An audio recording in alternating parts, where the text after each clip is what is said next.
All right, you're watching a special afternoon edition of the Quarantine Drinking Team series here with my good friend Travis Thompson there in Louisville, Kentucky. He is the production manager at a place we love at Copper and Kings there in Louisville. And you guys, you're producing today, aren't you? We are, Tom. Yeah, we just got done bottling. We bottled another about 600 gallons today, and do it all again tomorrow. Excellent. No, it's amazing stuff, and you're right out there. He's going to take us on a little tour of the distillery. But first of all, thanks for all those who are watching on Facebook, Twitter, YouTube. Tweet back your questions.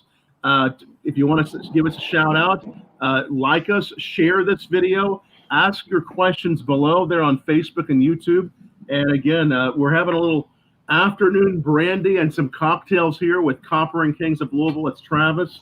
What's been happening there, Travis, since all this has been going on at Copper and Kings? Just nonstop large group gatherings and just constantly hanging out with all of my friends. No, it's a lot of solitude. Right. We've been quietly churning through our product. We're ready to see all of our friends and family again. Right. Trying to make sure that our neighbors and other local Louisville businesses are safe as well. Of course. So just taking it a day by day. It's definitely been different, that's to say the least. It's probably felt a lot differently without people coming, because you guys have so many tours. It's been a quieter place there, hasn't it? Oh, absolutely. I mean, as you can see, we're in the Copper and Kings courtyard right now, and I don't think it's ever been this empty ever. It's almost like having our own little park that we can hang out in. Wow. What now? So what are we looking at right now? What do you want to show us there? That's a beautiful area right there. Yeah. So let's check it all out. So Yeah. Like you said, we're Copper and Kings American Brandy, located in Butchertown in Louisville, Kentucky. We have been a business now. We're going on 6 years, but we primarily focus on brandy, gin, absinthe, and specialty liqueurs. So the building that we're at, this is 1111 East Washington Street. This is our only distillery.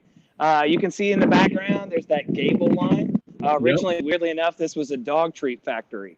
Wow. So that was the silo area that came all the way out, the warehouse. And it was also a grain refinery at one point, but we moved in, we ripped it all down. We put in a giant beer garden bar. We threw in a fire pit for concerts and hanging out, and also another beer bar that's on the back area there. So like I can say, it is very lonely here. We have all the amenities and nobody to hang out with. So you just never felt that way, has it? No, it's different. I do have way more beer than I should have the ability to drink, but it's pretty nice. So we're going to go ahead and move on inside here. I want to mention, we're really, really, really proud of this, is that we try to be as environmentally conscious as we possibly can be.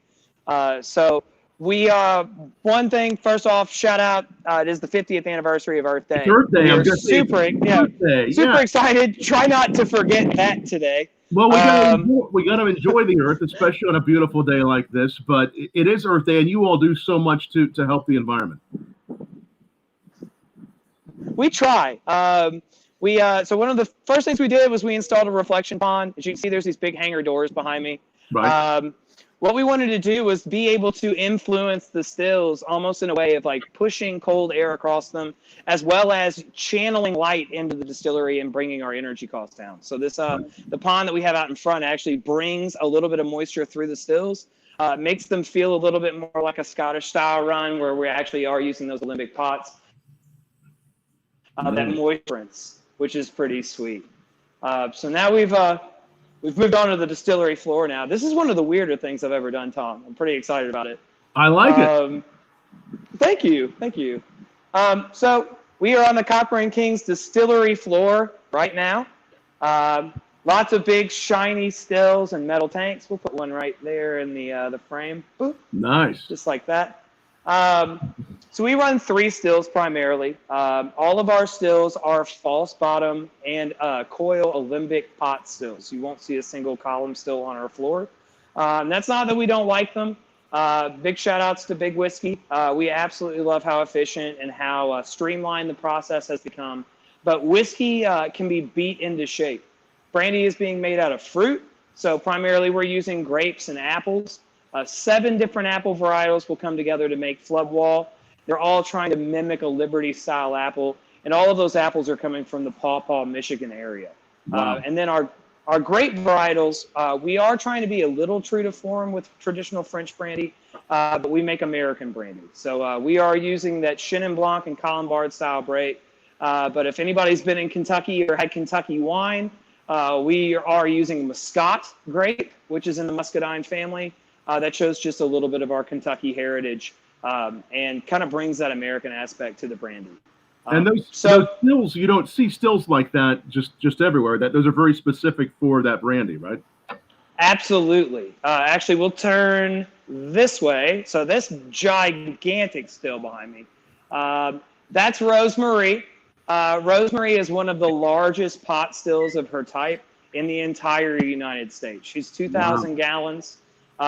She is a monster. She'll churn out about 23 to 25 hectoliters worth of spirit. For those of you guys out in home distilling land, a hectoliter is 26.4 gallons. I challenge you to do the math. I'm not a calculator. Do that. But she can push a lot of booze straight out for us, which is very handy. As well as we try to run her about once a day. So she's cut our production down quite a bit. The largest still we used to have was 1,000, so we basically doubled our production style. Wow. That's beautiful. Thank you. Yeah, I mean, she's pretty. Vendome made all of these stills. If you guys are familiar with Vendome Copper and Brass Works, they are premier leaders of still technology and making stills. Fantastic craftsmen. And they're right down the street from They're us. really So close by, yeah. Yeah. So every time I break these stills, I can have Vendome down here within a week, which is pretty good cool. if they can come close. Yeah, that's right. Yeah, I am very good at breaking things, so it's very good to have people present. But yeah, these stills are primarily when we'll hop on with Brandon and Andrew, our master distiller and our assistant distiller, later in this call for our tasting. This is where they do all of their work. They create all of our product lines from our bitters to our gins, as well as our liqueurs. Very nice. And I'm enjoying some brandy as he gives me this tour. I almost feel like you should have something in your hand too, but you probably had a little sip here not too long ago. Not yet. I was a little nervous about our phone call. I'm not gonna be honest. I'll be honest.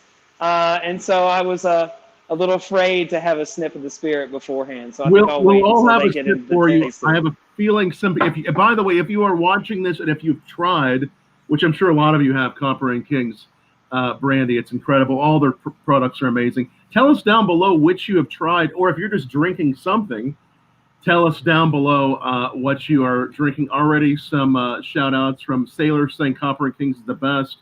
Lich is raising a toast. A lot of great people watching. Annabelle's watching. A lot of good people watching here. Hey guys, thank you. Please, you're the only reason why we get to still be a business, is that people are out there still drinking our spirit, supporting our brand. That's right. And that's incredibly crucial. So that's right. What should we talk about next, Tom? Well, how about you have the wall of barrels there with all your experiments over there? Oh, absolutely. That's so we'll walk that way. To hear about, because you do so many fun experiments, and of course down below where the music's going is fun too. But tell us what you have there behind you. Yeah, so this is honestly one of the coolest parts of the distillery. And these are available online right now. Shameless plug, copperandkings.com. Click on our Shopify ad, and you can actually buy one of these bottles for curbside pickup. But these are all individual barrels that are hand-selected by our master distiller, Brandon O'Daniel, to reflect specific taste profiles that he likes. So you'll never find any of these bottles in any store. They are only available as single barrel selections here at the distillery.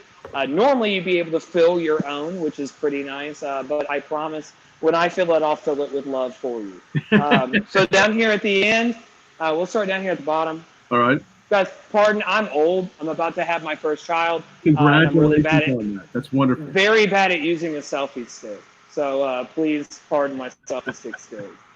So down here at the bottom, fantastic spirit. This is called Cadillac Walk. Cadillac Walk is a Colombard brandy that's been aged in a tequila barrel, a lot of fire. A lot of that nice kind of smoky agave flavor that you can be found in a nice reposado or an añejo tequila, but it's going to have that brandy back end. All of these are 2 at barrel strength, so these are not for the faint of heart. This barrel, I believe, is at about 128 or 129. A little bit of fire, but if you're home alone, what else are you going to do? Up here at the top, another great barrel. This is an apple and a port barrel. This is an apple brandy that's somewhere in the range of about 5.5 to 6 years old, about 128 proof, 129. Nice port flavor profile. So cherry, a little bit of that oak flavor, with all of that nice apple back end to come through as well. And that was originally, you said a port barrel? Yes, sir. Wow. Yeah. Very nice. So we're very excited to get a hold of different barrels. It's one of the reasons why we chose to do brandy in Kentucky, was that there's so many rules and stipulations on the way that bourbon has to be produced. There's exact mash bills, exact formulas, barrel type, all the way down to aging facility. And with brandy, there's not anywhere near the same kind of guidelines. All that I have to do to be able to be called a brandy is to be in an oak barrel for 2 years. They have to be made from a fruit-based spirit. So that allows me to use tequila, port wine, sherry, all the way down to like some very strange Serbian juniper barrels, which we use for our absinthe, as well as some hogsheads that we've made some brandy in as well. And the flavors all do something different to that brandy, don't they?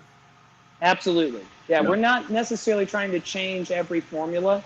We're trying to give you the product that we make and then change the flavor profiles based on the barrel aging process. So it's a different outlook than a lot of other facilities where it's like, let's make a completely different tasting bourbon. Instead, I want to give you the same product and just show you that a barrel can really reflect the spirit differently. Very nice. So let's kind of finish up here. We've got a few more minutes before Brandon's going to take over. Yeah. So down here at the bottom, this is going to be our pomegranate aged gin. It's a very interesting gin. I call that the party gin. It's nice and sweet. Up at the top, shout out to Peerless, Corky Caleb, we miss you. Yeah. This is our Peerless collaboration. We want to work with cool people. It's just kind of the long and short of it, as you can see behind me as well. Right. There's another Sierra Nevada barrel, massive fan of Sierra Nevada. But all of these barrels reflect something different, and they reflect a partnership in distilling and brewing. If you make something, that's cool. I shouldn't have to judge the product. I should just want to work with you because I'm proud of you the same way you should be proud of me.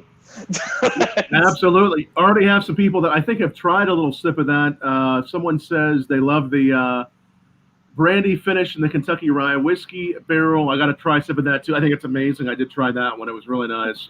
Hey, that's my mom too. So shout outs. Thanks, Mom. I made it. I'm finally live on the internet. Someone is suggesting Fisher Thompson in 20. I don't know what they're thinking we might run for. Some sort of drinking position. But thank you. I'm glad. We look like we would go on a poster very well together, I think, today. And I think that'd be great. Annabelle's asking, how long does it typically rest in each barrel? About how long does it go in each barrel for? So that depends. That's a really good question. So we're working through grape. We actually do a split aging process, meaning that half of that spirit that you're going to, or about 40 to 60%, is going to be new American oak aged and bourbon barrel aged. Now, anything that you taste that's going to come out of Copper and Kings is going to be over 4 years old. If it is an aged grape or an apple product, they can be older. Now, we did put out a product for our 5-year anniversary called Song for You, which was a purchased product that we worked with other brandy distilleries across the United States. That product was actually closer to about 8 or 9 years old. But typically everything that you're going to taste in the bottle is going to be, like I said, over 4, somewhere around about 5 to 5.5 years old.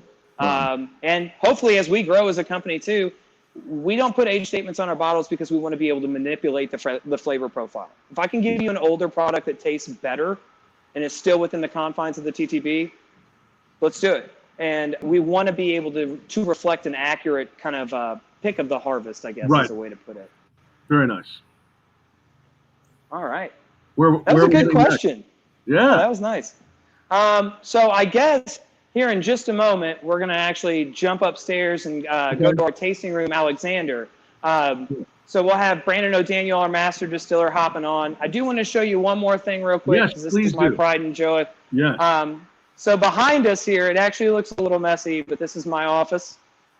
This is our bottling line, as you can see, all the way around me. We just got done running it today, running some apple brandy, but it takes about 3 guys to run. It's an American-made bottling line, meaning it breaks all the time, but it's totally fine. We can actually crank through a lot of spirit, and it runs a variety of different types of bottles, which is kind of interesting. We're not limited to one. Which is why you'll see Copper and Kings in about 50 different vessels. Yeah, you'll see a lot of different ones. Yes, and of course, we always like to say the one of the most fun parts. Well, there's so many fun parts of the distillery, but where it ages, you play music to those barrels all the time, right? Absolutely, yeah. So we like to say that we are aged in sonic stereo. That sounds exactly the way that it is. We might be a little crazy, but downstairs below us, one of the major reasons why we bought this building is there's a completely concrete cellar. I would love to take you guys down there, but I'm afraid that we would lose the call. That's okay. Because we are surrounded, but that room, because it is concrete, reverberates. So we've got about 17 different speakers and about 6 different subwoofers down there, and we blast music to the barrels all the time. That vibration actually encourages the spirit to mingle with its own natural oils and water a little more smoothly.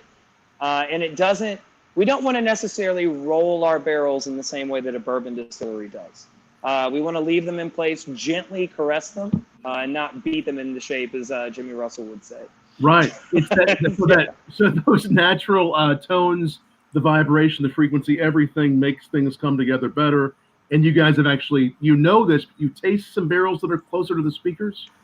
Yeah, so we're currently, we're trying to find more data, I guess is the best way to put it, because it's hard to measure. Right. But we have been able to notice coloration differences and flavor profile differences when we're further back, closer to the speaker versus to where we are actually further up the rick and further away from the speakers. That vibration encourages, like I said, those oils, waters, all the lipids to mingle together in a very, very smooth fashion.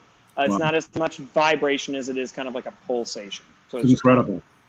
The day that I was there several months ago was, I think, Kurt Cobain's birthday or something, and you guys were playing Nirvana all day. That was really cool. So it's all kinds of music that you play there. Yes. We have our own. We do artist birthdays. We do specific world events. We all get to pick our own playlist for our birthdays, which is pretty nice. Nice. And I wish I could say that every day is good, but there are 2 days in the year that I absolutely hate. One is Bjork Day. Bjork Day is never good in the basement if you're rolling barrels. And then the other one is the birth of Tiny Tim. Tiny Tim is another horrible one to have playing in the basement for too long. But we like to keep it fun. And Ron Jason, our art coordinator, he's always got some fun playlists. Cool. That's great. So, it's a fun place. There's no place quite like it. It's the brandies are something that are made for, everyone to enjoy, but especially bourbon lovers to enjoy.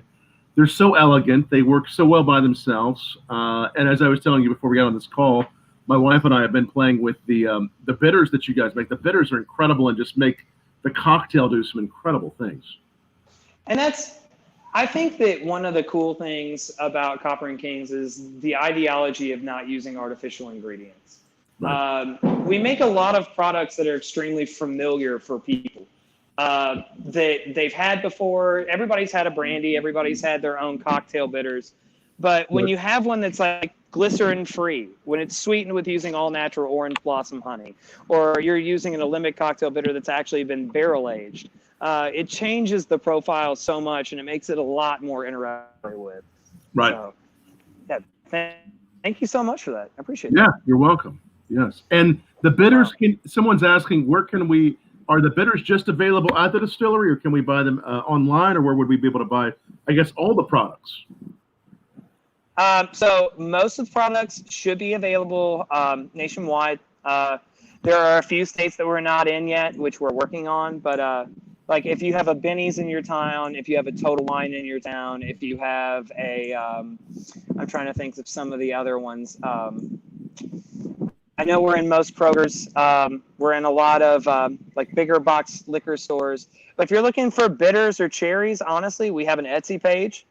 We have our own. We have an Amazon page. If you need those things, I believe they're available on those pages as well. They're non-potable, so you should be able to buy them without, like I said, buy them online, ship them to your house, use them all day, please. Please, please, please. It's great stuff. And I'll tell you this, I was so thrilled. I was coming back. I was telling you, like, we featured your brandies in New York at the International Restaurant Show before the shutdown happened.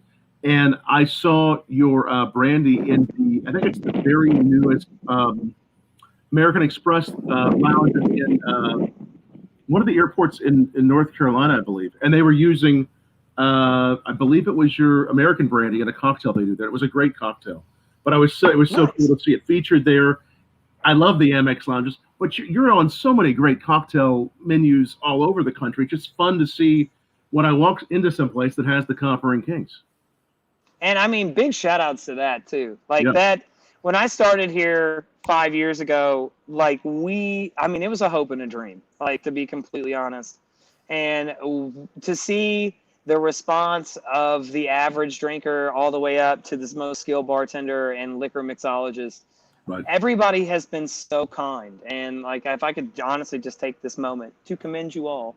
Thank you so much for all of your gracious love, your use of the products, for making us one of your staples on your bars. I mean, honestly, it just makes us feel great. Like, it makes us feel great. I don't know where these gentlemen are. I think they might have drank too much up at the bar already, and then we'll join on. Well, I see one of the cameras. We haven't added it yet, but one of the cameras that says Andrew is actually up at the bar. So it looks like they're set up there.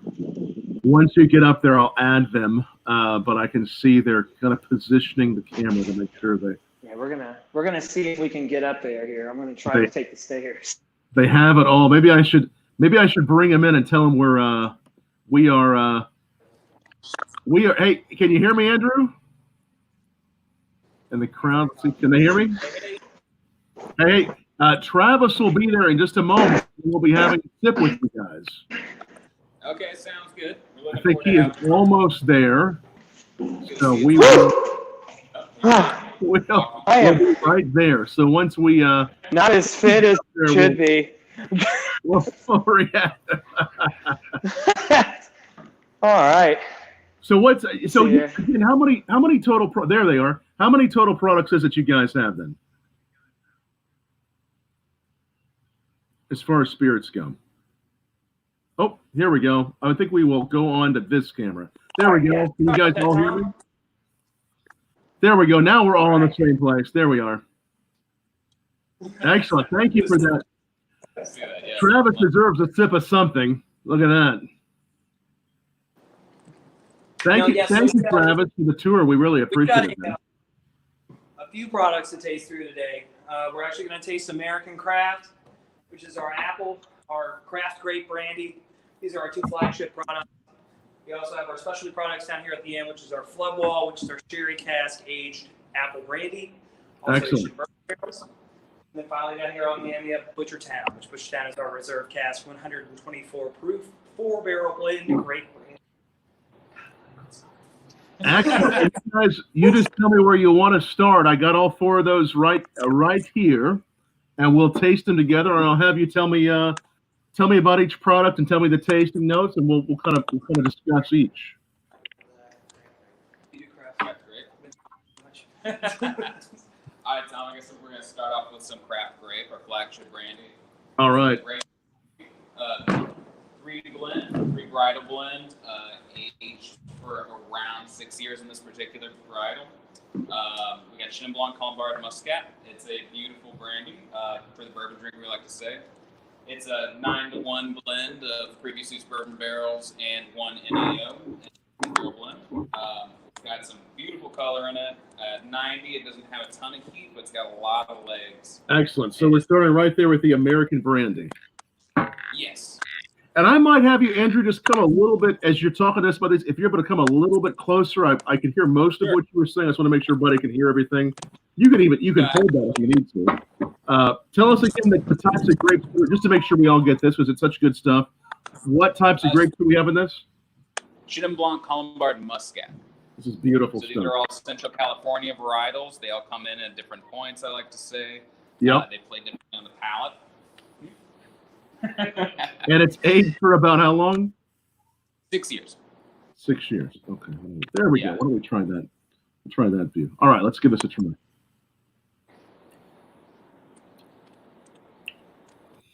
There's just the sweetness and the elegance of this. The essence, there's this really beautiful, it's almost, but in a really great way, this really nice perfumey nose that just goes all kinds of places, and the flavor is delicate, it's light, but it has a lot of complexity. Yeah, I definitely find there's like a nice little crisp smokiness at the end, definitely sweetness on the back of the palate. Yeah. The nose is just incredibly intoxicating, I find. There's a great balance of this, like the sweetness and the barrel both. And this again these were used bourbon barrels then. Yes. Yes. Wow. So we're getting those launched from different places. I've seen them from Four Roses, Buffalo Trace, and the game in between. But each one has this different uniqueness that brings to this different batch that we're creating. Right. This is beautiful. So this one, well, they all were great with cocktails, and this is beautiful just sipping by itself. What would you put this in a cocktail, just for example? I think this one stands out great in old fashioned. Right. I have definitely a nice Sazerac with it as well. For the more basic person, it's not bad with some seltzer as well. It's got a lot of body to it where it balances very nicely. It is very balanced. It's very nice. Very, very tasty. This is the American Brandy. This was the first product you guys made, right? Yes. This is 100% ours. It's been around since the opening days. It's a gorgeous opening days. So well done. Someone says they are drinking along as well. I think there's Darcy's there. She's having some Copper and Kings as she watches.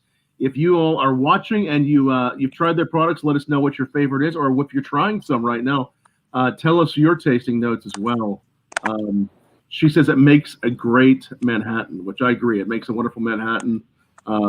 There's so much you can do with this. So excellent, man. So tasty. So your favorite to do is a Manhattan, you said? Manhattan's a great one. I love it in an old fashioned as well. It's like I said, it's very versatile. I personally love it neat myself, but in a cocktail, old fashioned's kind of my go-to. Excellent. Very tasty. Thank you.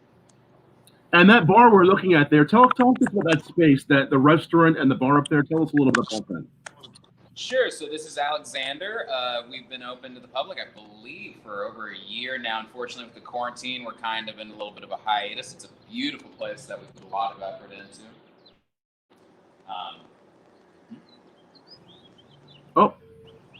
Sorry, never mind. Got a side note, I didn't catch. It's a space that we've had open to events for a while now. It's got one of the best views of downtown in all of Louisville. It's just a very elegant spot for some very nice cocktails and some beautiful food as well. It is such an amazing place. We see all those great Copper and Kings bottles behind us. At the very end of this, Andrew, I might have you just show us the view of Louisville, but we'll keep on sipping. But it is an incredible view. Okay, what do we want to taste next? So I believe we are moving on to our new American Craft Apple. All right. A newer addition to the portfolio. It's a lovely little brother to our flood wall. Sitting again right around 92 proof, so just a little higher than the last one. Right. All Michigan apples.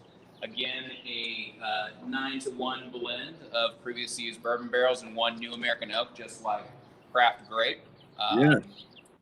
Yeah, and so it's made with a variety of culinary apples as well. So it's got this beautiful crispness to it. Again, gorgeous color, awesome legs. That Olympic distillation really retains a lot of the lipids and just makes for a beautiful, complete spirit. Yes, cheers. Such a nice spirit. Did you say a culinary style apple? Is that what you said? Yeah, crisp and tart culinary style apple. It has that almost like you're if you were biting into an apple pastry or something. It does have kind of that nice baked apple, but so many layers on this. Absolutely, yes. Oh wow. There's so much I'm getting, and as I think about apple, I think about apple pie and just those kind of almost holiday-like things. there are these undertones that I get that have kind of this baking spices, maybe a touch of cinnamon or clove, and is that just all come because of the barrel and because of the notes I'm associating with an apple? Yeah, no. So I find myself that perfect blend from, I find with the bourbon, you get some notes like leather and tobacco, but for some reason Right. with the apple, you get those, like you were saying, I especially find cinnamon comes across that translates very well. Yeah. Nice clove a little bit, but a lot of candy and butterscotch as well. There's a nice Not, yes, sweetness. exactly. Yeah, there's kind of a nice, but almost kind of a buttery finish. I mean, it really is so. These are just like liquid elixirs that are so smooth and easy to drink by themselves. Pair with entrees. I mean, I might pair this with some really nice cheeses. Oh, absolutely. What have you paired this one with that you really like? Myself, I've done a couple charcuteries. Me and mine have done a couple of Oh, nice yeah. little charcuteries. Yeah, it really does bring out nice sweet notes and again some of the more savory notes and nicer cheeses. Wow. Oh, it's so Yeah. so beautiful. And we've played around with this one with some of the cocktails and some of those bitters we were mentioning earlier. And man, it can really make some incredible cocktails. Yeah, no, it's great. This one stands out fantastic in a Jack Rose and Oh, wow. some more like that. Yeah, it translates very well, even though it is a lower proof than Floodwell, like I mentioned earlier. It does have enough backbone to stand up in a nice cocktail as well. Yeah. They're both so beautiful, and we know right away when we sip them that they're these really elegant brandies, but they, being one apple, one is grape, they can take the palate and the creativity of the mixologist in really two separate directions, both great directions, but there's so many unique things you can do with these. Absolutely. I love them both. They're so good. Very, very tasty. All right, what do you want to try next? Well, I think from there we should probably head on to Floodwall, the bigger brother. Yes. Apple. This is actually my personal favorite of the portfolio. Yes, the Floodwall is incredible. So this one sits right around 100 proof. It is a lovely 50-50 blend of Alex sherry casks, I believe, coming from Spain primarily. And then the other part is previously used bourbon barrels. It definitely has a lot more butterscotch notes to it, a lot more caramel in my personal opinion, and a little more tannin as well. But it just has so much personality, and it's very unique. It's very tasty. This one, now you say it's 50% sherry aged and 50% bourbon barrel aged. Correct. Excellent. So that brandy actually goes into used sherry barrels, and it's picking up that sherry note, and then it's picking up the bourbon note, and you do get a fair amount of that sherry on this. Yes, you do, and I find that's where a lot of the tannic notes come through. It does have some bit more like tart notes. Right. But it does have that sweet back end as well. You get the crisp skin of the apple. Oh. And like I said, that sort of sugary note at the end as well that really accents it all. So much like we would see a whiskey being finished in a used barrel or a scotch, that sherry note, not for the finishing, but for the actual aging, that is there to really amplify some of the flavor to kind of give a whole other complexity. Exactly. Yes. It definitely kind of arcs the backbone of the overall tasting. Wow. I get that. The mouthfeel on this is so silky. It's there's just so much complexity, and that sherry, it already has on its own, Andrew, a real almost like cocktail-esque nature just with this neat or on the rocks. But we played around with this with some of your all's bitters, making some old fashions, Manhattans. I mean, this is dynamic in a cocktail as well. Absolutely. No, you can go a long way. By itself, it's also amazing, again, as you just said. But yeah, no, you can really, tweak the formula with it quite a bit. I know you all have some cocktails that you pour just at at Alexander there. Is there a favorite cocktail that you all have that you make with the Floodwall? Featuring the Floodwall, I'm not entirely sure, to be honest. That's all right. I know I've seen. Is a personal favorite amongst the crew here. I've not had that one myself. What's it called? Floodwall Punch. It's a punch. They do a plunge with it. Wow, that's incredible. Sorry, what was that, Travis? Lemon, simple syrup, and then Angostura, and on top of the Floodwall. Cool. lemon, simple syrup, Angostura, lovely. That sounds incredible. Keep it simple, but yeah, no, it sounds great. Yeah. So just a little bit more proof on this one at 100 proof. Some real warmth, but definitely it to me, I mean, even though I know it has some heat to it, in a good way, the warmth, it does drink slightly lower. This one non-chill filtered as well. And the flood wall, what's the name flood wall come from? So the flood wall, our facility is actually built off of a historic flood wall at the back side of Louisville's downtown Butchertown district. Back in the 1930s, I believe it was, we had a really bad flood that resulted in a lot of the historic districts being destroyed. And so we erected this large flood wall that spans most of the city from east to west. And our facility happens to sit right on the precipice of that flood wall.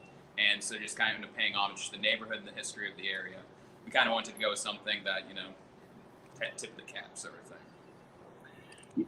It's amazing. There's so much history behind brandy. I mean, brandy being really one of the oldest, if not the oldest spirit ever distilled, right, in the country. I mean, it is the very oldest thing that was ever made in the U.S. So much history.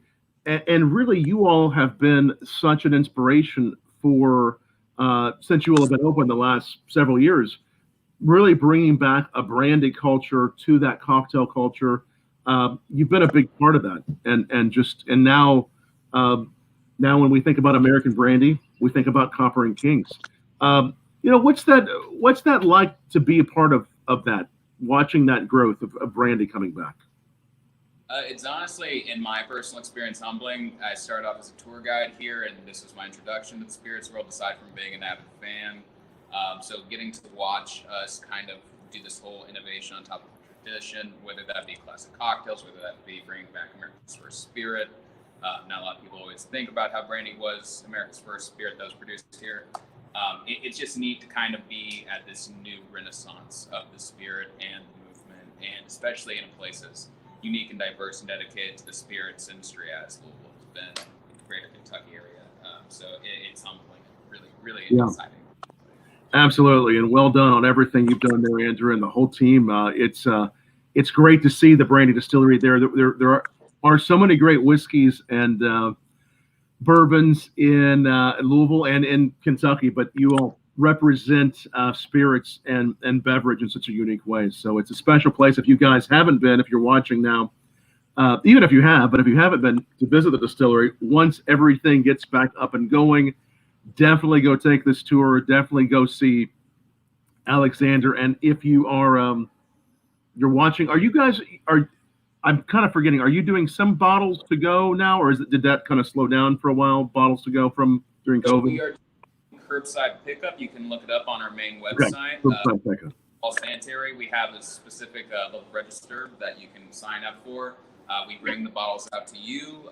There's no contact, and it's a nice little portfolio, especially the items that Travis was showing you earlier, single barrel items, as well as some more limited releases as well.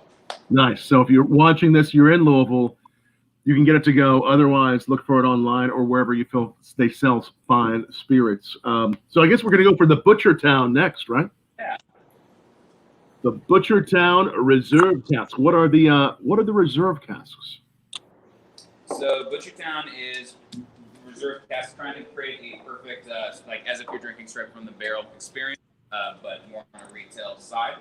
Butchertown is 124 proof. Generally, things we're saying around here are around that to 134 proof coming straight out the barrel. Some deadly just to fit down for a little more homogeneous and just regular taste.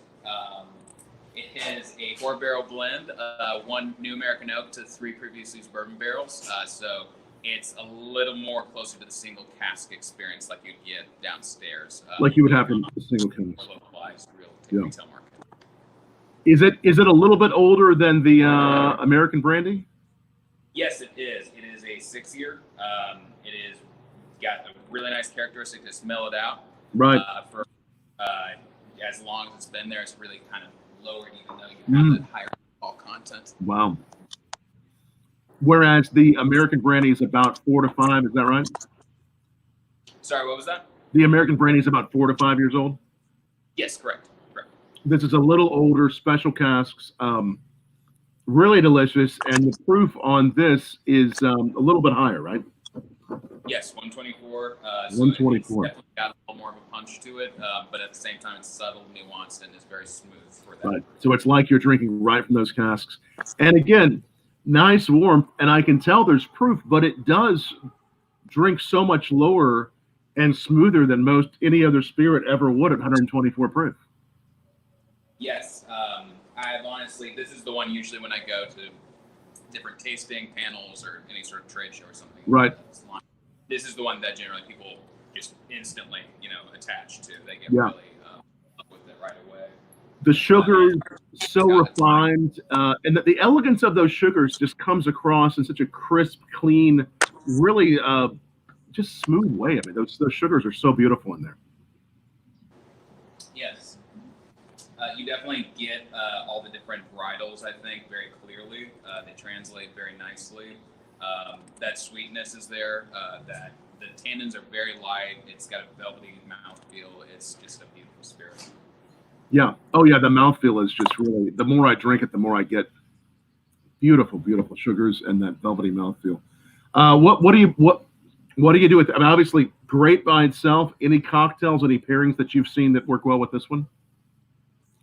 This one is, the cat's pajamas as far as if you're a cocktail person. Again, like you can't go wrong with old fashioned. I've seen it used as a wash, even because it stands up, even as simple as a wash. Trying to think of anything more extreme I've seen it in as far as cocktails go. There's almost like it's in a Negroni, it's very interesting. Oh as well. Man, yeah, definitely has a nice balance with the vermouth and Campari, especially again with that mouthfeel we were just talking. That would be beautiful. I could see that working so beautifully. These are all so amazing. Such a cool distillery. They're doing so many things the right way and so many things unique ways. So much for the environment, especially here for Earth Day. So definitely we're raising a toast to you and to Earth Day. And thanks for all you do for Louisville and for the cocktail community. And tell you what, before we take off here, someone actually said here, Butchertown is deceptively smooth and elegant for 124 proof, and they recommend Butchertown Sazeracs. Which I think could work so nicely. But again, we've just begun the brandies are incredible, so many unique limited editions. And you have the liqueur series, you have some gins, some absinthes that are amazing too. Yeah, we got it. It's a very interesting portfolio, I'll be honest, when you sit down and see it at all. There's a lot of unique items in there. Stuff's popping up all the time where we're talking about different ideas, and sky's the limit, honestly. Some of the neater things I've seen on the Distillery line have been, I think our carousel is honestly one of the more unique ones out there. Our gins are definitely doing some very interesting things as well, everything from rose to we're playing with some new ideas, so keep your eyes peeled for that as well. Wow. Is it about 25 or how many different spirits do you have total again? I believe 18 off the top. 18, so it's a lot. And the liqueurs are nice on the Desiree series, right? Sorry, what was that? The Desiree series are the liqueurs? Yes, Distillery. Yeah, that's Distillery series. The absinthe. Pomegranate in there as well for Jack Yeah. Russell's, another interesting cocktail. People have been mentioning these down below, how much they like everything you guys do. So well done. Tell you what, Andrew, if you're able to, just so we can kind of see, and thank you for tasting these with me. It's great to have a drink with you here on a Wednesday afternoon, and great to see you guys. And I'm looking forward to being back there at the distillery very soon with all of you. Could you show us what the view of Louisville is from your perspective? Let me take us out on the porch. So we're going to see what this looks like. You can see all of Louisville from this beautiful view. Look at that. Amazing. Look at that. And you can have a cocktail out there and just really enjoy just the breeze. But once this opens back up, you'll be so happy that you took a tour at Copper and Kings in Louisville and that you went up to Alexander. It's incredible. And the food's amazing too. So that's really great. Thank you. Thank you so much, Tom. Andrew, for tasting with us. We're so glad to join you midday at Copper and Kings. We're actually doing 2 broadcasts today. Copper and Kings was the first, and tonight at 8 p.m. Eastern Time, we will be having our friends from Plantation Rum. Guillaume Lemay will be joining us tonight, so be watching Guillaume. Gentlemen, thank you guys. Travis, everybody. Andrew, great to see you guys. Thanks for hey, there you are. Cheers to you guys. Thanks for all you do for us, and hopefully we'll see you in person real soon. Tom, we can't hear you. Thank you so much for letting us be a part of the call. Bye. Thank you guys for everything, and thank you all so much for watching the Quarantine Drinking Team series. Like I was just telling you, we've only just begun today. Copper and Kings for our afternoon drink, and later tonight at 8 p.m. Eastern. Such a good rum, right? If have you had Plantation rum? Tell us down below if you've had it, because you're going to want to stick around. Well, stick around, meaning like come back in a few hours. 8 p.m. Eastern. My good friend Guillaume Lemay, and he's going to be tasting us on some amazing plantation rums. So hope to see you all then. Come back every night, usually around 8 p.m. Eastern, but just be watching BourbonBlog.com so that we can tell you if we are doing one of these midday tastings. Tomorrow, it's Sespe Creek Distilleries from California. So thank you all. Aaron, Darcy, everybody, Lisa, everybody that I just saw watching, thank you all for watching here on BourbonBlog. Cheers.